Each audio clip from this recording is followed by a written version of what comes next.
I'm here with my dog, my teammate. I'm super, super hyped to have my girl here. Two-time WNBA All-Star, Kelsey Mitchell. What's good with it? What's up? Kelsey Mitchell was overlooked for years. She was a scorer, a shooter, and undeniable talent, but she played for a team that couldn't win. The Indiana Fever spent years in a rebuild that never seemed to end. They cycled through coaches, endured losing season after losing season, and became an afterthought in the WNBA. The franchise was stuck in a loop of frustration, continuously searching for answers but never finding them. Year after year, hope would appear in the form of a new draft pick, a new coaching hire, or a supposed change in direction, but none of it made a difference. They remained at the bottom of the standings, struggling to build any sort of momentum. Yet, through all of it, Mitchell stayed. She put her head down, kept working, and never asked out. Despite the losses piling up, despite the constant changes around her, she remained committed to the franchise that drafted her. She showed up every day, knowing that the chances of winning were slim, yet refusing to let the circumstances dictate her effort or attitude. She could have easily requested a trade or tested free agency, searching for a team that could give her a real shot at competing for a championship.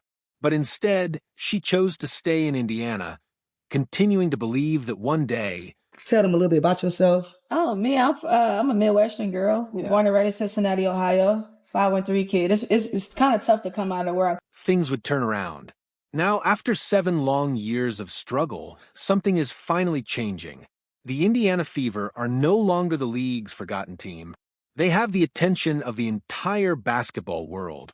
People are watching them, talking about them, and, for the first time in years, expecting them to compete at a high level. And Kelsey Mitchell, she's proving why she was always worth watching. She's showing that the talent was always there, that her ability to score and lead an offense was never in question.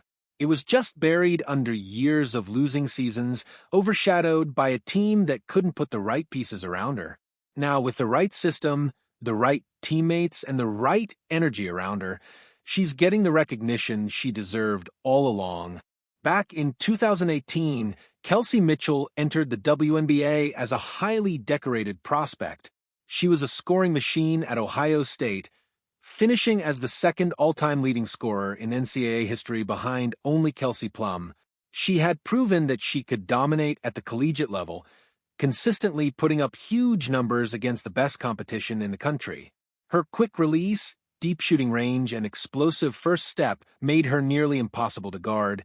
Come from because it's so small, and so you get what you get. It's kind of a dense city. It's not as like a Miami or like Atlanta, so you kind of get what you get. And scouts across the league recognized her as one of the most dangerous offensive players to enter the draft in years. The Indiana Fever, in desperate need of a star, selected her with a number 2 overall pick in the draft. They believed that she could be the cornerstone of their franchise, the player who would finally lead them back to relevancy. But here's where things got complicated. While Mitchell played well individually, the Fever were nowhere close to being competitive. They lacked the depth, the experience, and the structure needed to win games. The roster was constantly changing, with young players coming and going, and no real continuity to build around. Mitchell was asked to carry a heavy offensive load right from the start, often facing double teams and defensive schemes designed specifically to stop her. Despite that, she still found ways to score, proving that she was as elite as advertised. But no matter how many points she put up, it never seemed to translate into wins. In her rookie year, Indiana finished with the worst record in the WNBA, going 6-28. The following year, another 6-28 finish. Over her first 6 seasons, the Fever never made the playoffs. They never even won 15 games in a single season. It became clear that their struggles weren't just about talent. They were about culture, development, and leadership.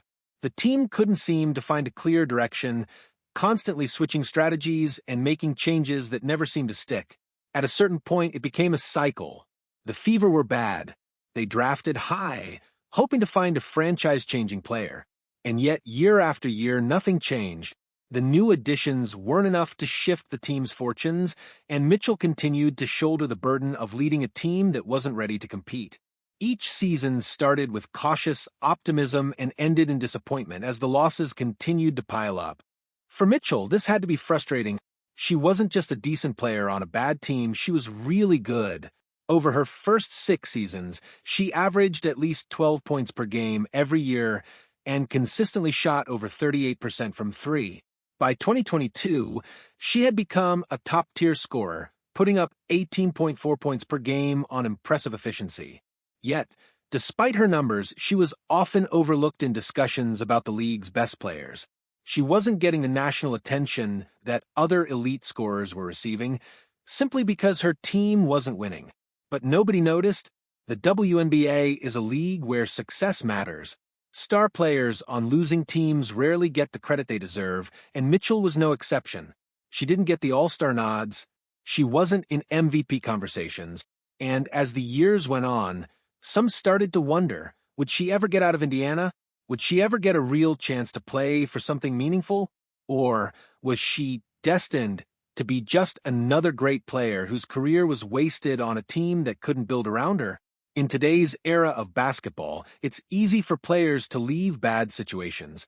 Free agency, trades, and player empowerment have made it normal for stars to move when things aren't working. The idea of loyalty in professional sports has changed, with many players choosing to prioritize their own success over staying committed to a struggling franchise. Mitchell had every reason to do the same. She had already spent 6 years with Indiana, and by 2023, the team still wasn't making real progress. She was at the peak of her career, averaging nearly 17 points per game, yet the Fever continued to miss the playoffs. It was the same story year after year, losing seasons, coaching changes, and no real improvement. Most players in her situation would have looked for an exit. They would have explored their options, looked for a contending team that could offer them a real shot at winning. But Mitchell never did. Instead of forcing a trade or waiting for her contract to expire, she stayed committed to the Fever. She continued working on her game, improving as a scorer and leader even when it wasn't leading to wins. She kept believing in the franchise and the possibility that things could change if she just stayed the course. In 2023, she was finally rewarded with her first WNBA All-Star selection. It was long overdue, but it showed that people were starting to recognize her talent. It was a validation of everything she had been working toward, a reminder that even in the midst of the Fever's struggles, she was still one of the best players in the league. Still, the Fever's losing ways hadn't changed, and heading into 2024, it seemed like another long season was on the horizon. There was no guarantee that things would improve, no indication that the team had finally turned a corner. Then everything changed. For Mitchell, basketball had always been personal. Growing up, her father, Mark Mitchell Sr., was her biggest supporter. He pushed her, trained her, and helped her become the elite player she is today. He was her mentor, her role model, the person who always believed in her, even when things weren't going her way. But in early 2024, tragedy struck.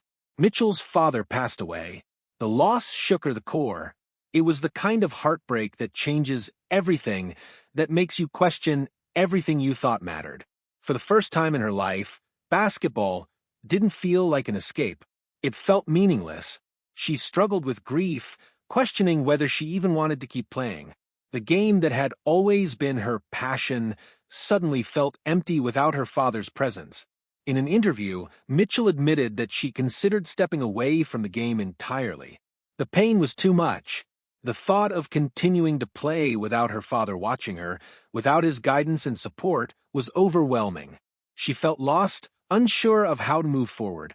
But ultimately, she found strength through therapy, her teammates, and the love for the game her father instilled in her.